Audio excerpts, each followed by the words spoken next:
Get ready to dive into a bone-chilling exploration of the most disturbing last photos of people before they went missing. These snapshots freeze eerie moments right before individuals vanished into thin air, leaving behind a perplexing puzzle for investigators and loved ones. From seemingly normal scenes to haunting last encounters, each image holds the key to a mystery that continues to baffle many. Join us as we unravel the mysterious tales behind these haunting photographs.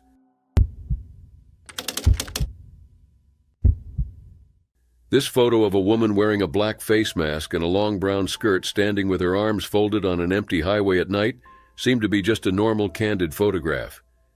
But once you know the truth behind it, you may never look at it the same way again. In the northeastern Mexican state of Nuevo León, the bustling city of Escobedo hummed with life on the night of April 8, 2022. Among the city's residents was 18-year-old Debani Escobar, a young woman with dreams and aspirations like any other. She had joined her friends for a night of partying, seeking an escape from the ordinary routines of daily life. On the night of her disappearance, Debani and her friends attended a party in downtown Escobedo. But as the night wore on, tensions flared between Debani and her friends, resulting in a heated argument that left her feeling isolated and alone. Desperate to leave the situation behind, Debani turned to her friends for help. They in turn arranged for a ride home with a driver they believed they could trust, a man known only as Jesus. Jesus, a 47-year-old taxi driver, was a familiar face to the girls. He had been called upon to provide rides in the past, and they had no reason to doubt his reliability. But as they went on the trip home along the Monterrey Nuevo Laredo highway, in the early hours of the morning, things took a sinister turn. A disagreement erupted between Debani and Jesus, the details of which remain shrouded in mystery. What sparked the argument and why it escalated so quickly may never be known.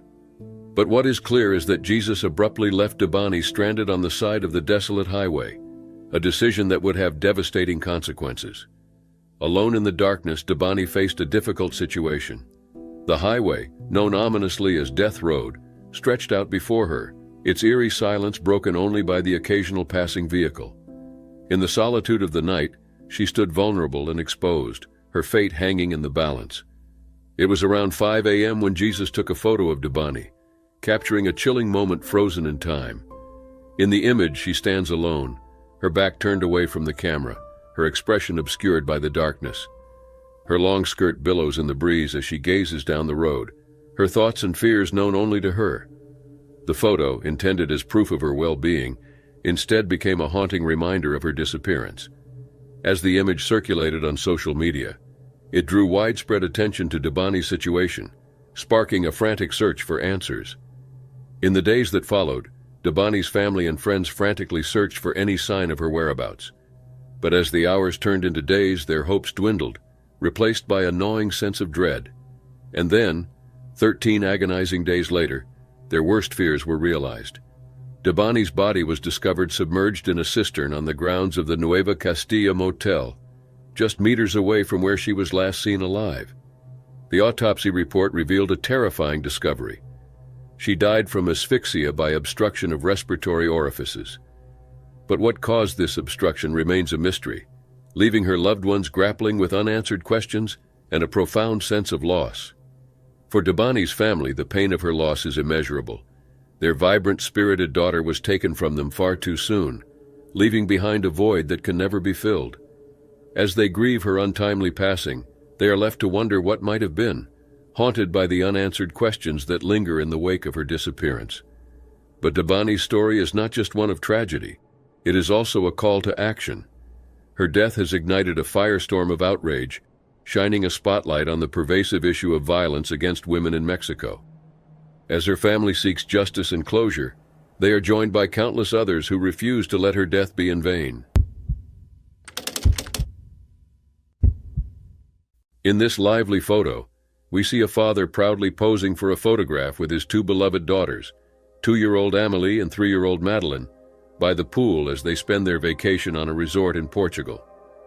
This photo, which was only meant to document memories of their Portuguese getaway, will soon turn out to be a haunting memory of Madeline's last moments. It was May 3, 2007, in the coastal town of Praia da Luz, Portugal, where the McCann family's vacation took a dark turn. Kate and Jerry McCann, both physicians from Leicester, England, were looking forward to a relaxing getaway with their 3 young children, Madeline, age 3, and twins Sean and Amelie, age 2. They had chosen the Ocean Club Resort for its family-friendly amenities and beautiful surroundings. The McCanns, along with a group of friends, had been enjoying a leisurely dinner at a nearby tapas bar, just a stone's throw away from their holiday apartment. They took turns checking on the children who were sleeping soundly in the apartment's ground-floor bedroom. The routine had become a familiar one, providing the parents with peace of mind as they dined and conversed late into the evening. As the night wore on, Kate McCann volunteered to make the next check on the children, eager to ensure their safety. However, as she entered the apartment and approached the bedroom, she was met with a sight that would haunt her forever. Madeline, her eldest daughter, was nowhere to be found. Panic seized Kate as she frantically searched the apartment, calling out Madeline's name in desperation, but there was no sign of her. The McCanns and their friends immediately alerted the resort staff, initiating a frantic search for Madeline. The hours passed agonizingly slowly as they combed the surrounding area, calling out her name and desperately hoping for any sign of her return. But as dawn broke over the horizon, Madeline remained missing, her whereabouts unknown. The news of Madeline's disappearance spread rapidly, shocking the tight-knit community of Praia da Luz and capturing the attention of the world. The McCanns' pain was palpable as they pleaded for information and help in locating their beloved daughter. Offers of support poured in from far and wide, as volunteers joined law enforcement agencies in the search effort. In the days that followed, Portuguese authorities launched a comprehensive investigation into Madeline's disappearance, focusing on potential leads and conducting interviews with witnesses. The media frenzy surrounding the case reached fever pitch, with reporters from around the globe descending upon Praia da Luz to cover the unfolding tragedy.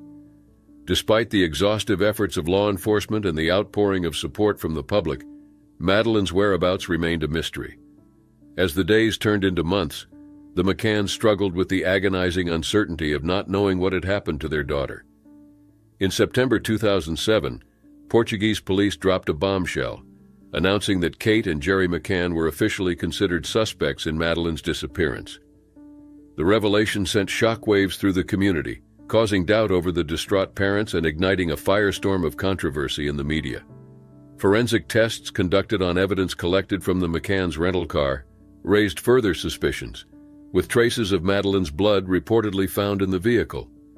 The accusations against the McCanns stunned the world and devastated the family, who continuously denied any involvement in Madeline's disappearance.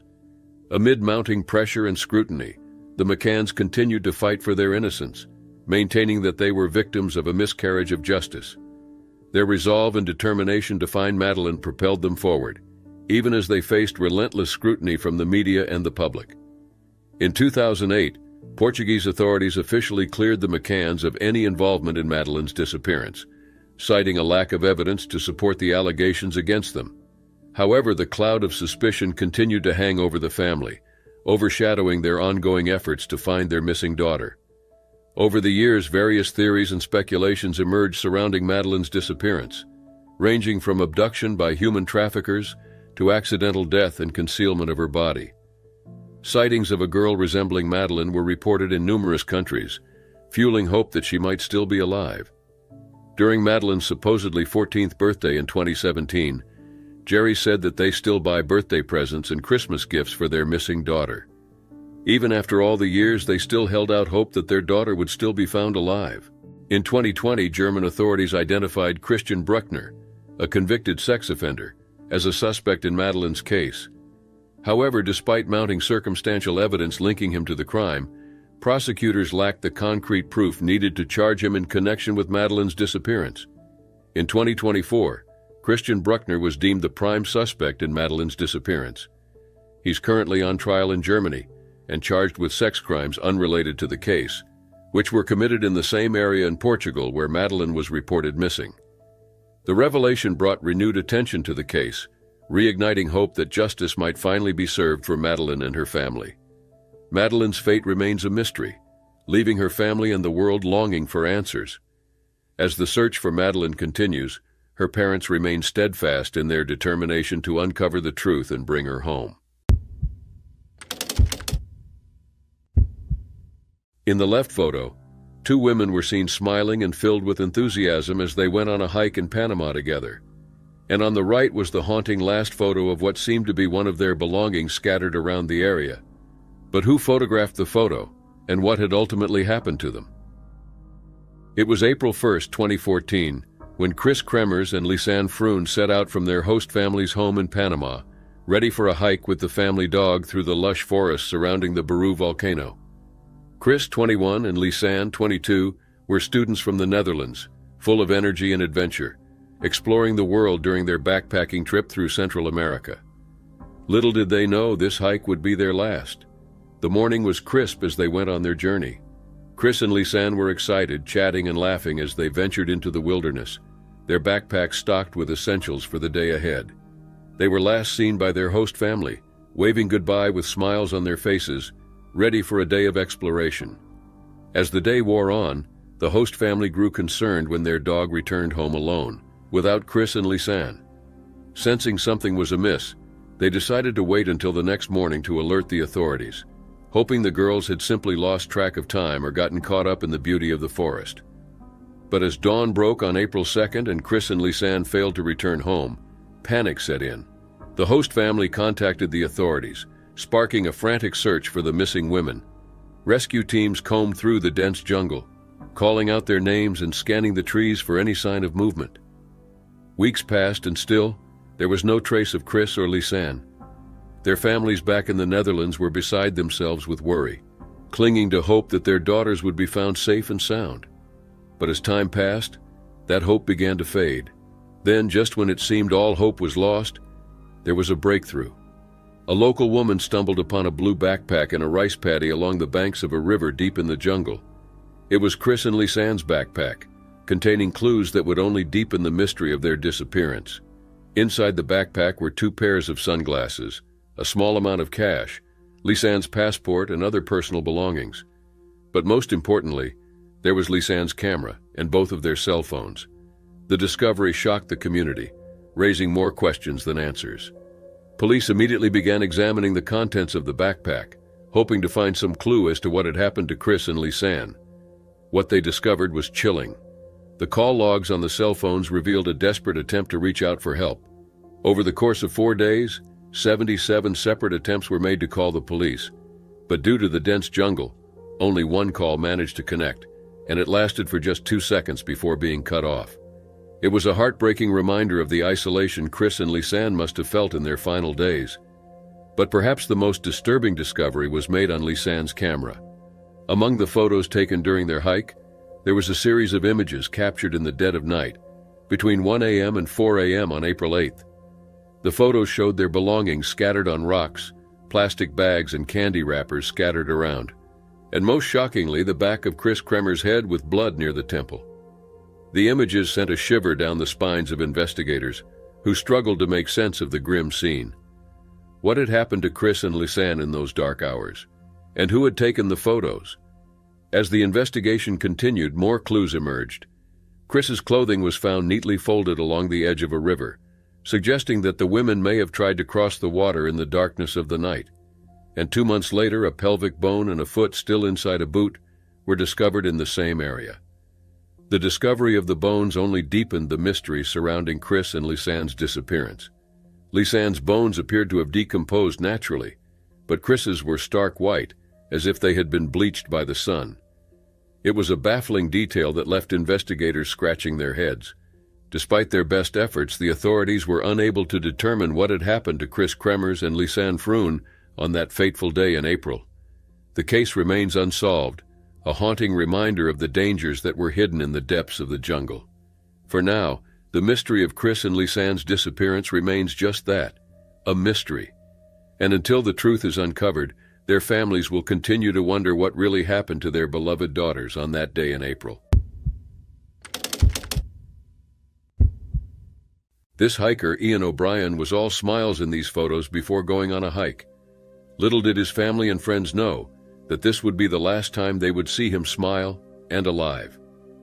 It was June 24th, 2023, when Ian O'Brien went on what seemed like an ordinary trek through Colorado's San Juan Mountains. The 28-year-old set out with one goal in mind: to reach the top of Hesperus Mountain. Equipped with his phone and a Garmin watch with GPS enabled, he began his ascent. Ian, a former field guide for open sky wilderness therapy and an experienced outdoorsman, was intimately familiar with the wilderness surrounding Hesperus Mountain. As he trekked for more than 4 hours, his mind wandered to his partner Beth, waiting for him back at camp. Finally, Ian reached the peak at 6:30 p.m. and snapped the photo. He sent it to Beth, a glimmer of pride evident in his eyes. But little did he know this would be the last communication his loved ones would receive from him. As the evening descended, worry began to creep into Beth's heart. Hours passed with no sign of Ian. Concern turned to panic as night fell, and Ian failed to return to camp. By 11:30 p.m., his family launched a search and rescue mission, filing a missing persons report with the Cortez Police Department. The search began in earnest, with volunteers scouring the rugged terrain for any sign of Ian. Montezuma County Sheriff Steve Nolan led the search efforts, deploying helicopters and ground teams to comb through the wilderness. But as the days passed, hope began to wane. Ian's family and friends refused to give up, clinging to the belief that he was still out there, fighting to survive. They shared his story on social media, rallying support from across the country. Despite their best efforts, the search yielded no clues as to Ian's whereabouts. Days turned into weeks, and still, there was no sign of him. As the official search was suspended on June 28th, the unofficial search continued, fueled by the determination of Ian's loved ones. Volunteers from near and far joined the effort, traversing the unforgiving terrain in search of their friend. But it wasn't until September 2nd that a breakthrough finally came. 2 fishermen stumbled upon Ian's body in a remote area of Echo Basin, northeast of Mancos. Montezuma County Coroner George Devers confirmed that it was indeed Ian and determined that the cause of death was accidental drowning. The news shocked everyone as they struggled to come to terms with the loss of their friend. While there was relief in finally finding Ian, the pain of his passing was palpable. Ian's family and friends gathered to mourn his loss, sharing stories of his adventurous spirit and infectious laughter. They remembered him as a kind and compassionate soul, always willing to lend a helping hand to those in need.